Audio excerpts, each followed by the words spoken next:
खाली आहे। या फॉर्म 3 सुद्धा भरून घेताना खरं म्हणजे स्टॅच्युटरी अधिकार फक्त तेवढे आयुक्तांना आहेत। त्यांनी दिलेले कागदपत्र तपासायचे आणि ते तपासून त्यांना मान्यता द्यायची, नोंदणी करायची, केवळ नोंद करायची, एवढाच अधिकार त्यांना आहे। काल आमचे 2 वकील सुद्धा गेले। काही 6 नगरसेवकांचे प्रमाणपत्र गहाळ झाले निवडणुकीच्या काळात निकाल लागल्यानंतर। त्या प्रमाणपत्रासाठी रितसर पोलीस स्टेशनला मिसिंगची तक्रार दिली आणि ती तक्रार घेऊन आयुक्तांच्याकडून जे निवडणूक निर्णय अधिकारी आहेत त्यांच्याकडून ते प्रमाणपत्र घेतलं।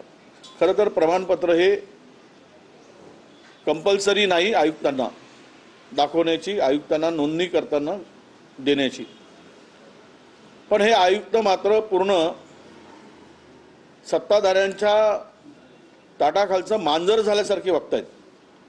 या आयुक्त आहेत त्यांनी या प्रक्रियेमध्ये काल वकील सुद्धा उभे होते, हायकोर्टाचं सुद्धा रुलिंग दाखवलं त्यांनी। आणि तुम्हाला गट स्थापित करायसाठी कुणाची सल्ला घेण्याची गरज नाही, फक्त नोंदणी करण्याची आवश्यकता आहे। माणसं प्रत्यक्ष ते आहेत का नाही, आणि प्रमाणपत्राची सुद्धा गरज नाही, कारण गॅजेट प्रसिद्ध झाल्यानंतर गॅजेटमध्ये नाव आणि आयडी प्रूफ आणि प्रत्यक्ष व्यक्ती एवढंच तपासून इन कॅमेरा त्यांना नोंद करून घ्यायची आहे। पण आम्ही बघतो आहोत आयुक्ताला कुठला तरी दबाव आहे आणि आमच्या नगरसेवकांना मतदानापासून वंचित ठेवण्याचा कट या आयुक्त रचत आहेत। कायदेशीर लढाई आम्ही लढूच, परंतु सत्ता प्राप्तीसाठी भारतीय जनता पक्षाने त्यांच्यावर पूर्णतः दबाव टाकलेला आहे। ते म्हणाले की आम्ही रोज यांना फिरवू, आम्ही गट स्थापन होऊ देणार नाही। तिला कुठला अधिकार? अरे तुला जे बाई अधिकार दिला आहे आयुक्त मॅडम, तेवढाच अधिकार दिला आहे आलेल्या लोकांची नोंदणी करून घेणं। जर तुम्हाला नोंदणी करून मान्यता द्यायची नसेल तर रिटर्न मध्ये द्या की आम्ही हे करू शकत नाही किंवा ह्या त्रुट्या आहेत, ते पण द्यायला तयार नाही आणि नोंदणी करायला तयार नाही। अशा प्रकारची दुपट्टी भूमिका या विभागीय आयुक्तांनी आता घेतलेली आहे। मी आता त्यांना वेळ मागेल, मी त्यांच्याकडे जातोय 11 वाजता आणि त्यांना मी विचारणार आहे की तुम्ही मला रिटर्न मध्ये दिल्याशिवाय मी तिथून उठणार नाही। तुम्हाला नाकारायचा अधिकार असेल तर नाकारा, स्वीकारायचा अधिकार असेल स्वीकारा, परंतु ते रिटर्न मध्ये दिलं पाहिजे। ते रिटर्नही देत नाहीत, ते गटस्थापनही करत नाहीत। तुम्हाला बाकीच्या कोर्टात जाण्यासाठी मार्ग मोकळा होतो, पण ते सगळं हँगिंग ठेवलेलं आहे, लटकतं ठेवलेलं आहे। आणि पूर्णतः या मॅडम राजकीय दबावापोटी काम करतायत, हे आता लपून राहिलेलं नाही। या सगळ्यामध्ये गंमत अशी की प्रमाणपत्राचा कुठेही त्याचा एक निर्णय, हायकोर्टाचे निर्णय, सुप्रीम कोर्टाचे निर्णय काल वकिलांनी दाखवले।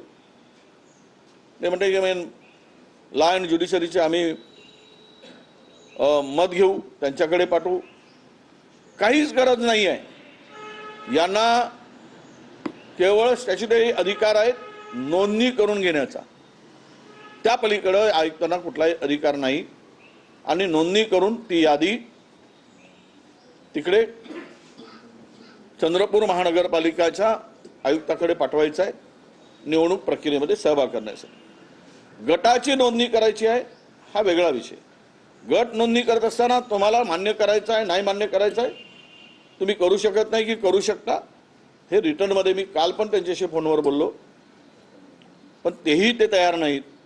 म्हणजे आम्हाला कोर्टात जाण्यासाठी अडवण्याचं काम सुद्धा करतायत आणि स्वतःही मॅडम, या आयुक्त मॅडम निर्णय घेत नाहीत। हे पूर्णतः कायद्याच्या विरुद्ध आहे। ते त्या पदाचा ते दुरुपयोग करत आहेत आणि आवश्यकता पडली तर मला त्यांच्या कार्यालयापुढे आज उपोषण करावं लागलं तरी मी करेल, पण आज मात्र त्यांना निर्णय द्यावा लागेल, येस आर नो, हो किंवा नाही.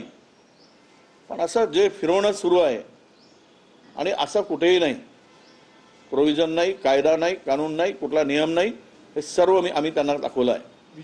जी माहिती मिळते त्या माहितीनुसार विभागीय आयुक्तांनी नगरविकास खात्याकडे या सगळ्या प्रकरणात काय करायचा याचा सल्ला मागितल्याची देखील माहिती समोर येते. नगर विकास खात्याचा संबंधच येत नाही, हेच आम्ही त्यांना सांगतोय. अरे तुम्हाला नाकारण्याचा आणि स्वीकारण्याचा तेवढा अधिकार आहे. गट करायचा, मान्यता द्यायची तर देऊ नका, आम्ही कोर्टात जाऊ.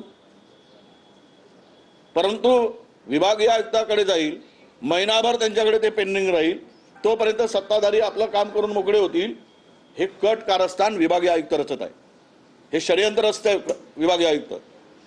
त्यामध्ये कुठल्याही अशा प्रकारची काही गरज नाही की नगर विकासकडे पाठवायची किंवा लॉ अँड ज्युडिशरीकडे मत घ्यायची. तो यांना अधिकार आहे. यांना केवळ अधिकार काय आहे, आलेल्या माणसांची तुमच्या गॅजेट प्रसिद्ध झाला आहे, त्याच्यामध्ये नाव आहे, ID प्रूफ पहा, नाव पहा, तो नमुना 3 भरून दिलेला एफिडेव्हिट घ्या, नोंदणी करा. एवढाच अधिकार फक्त आयुक्तांना आहे.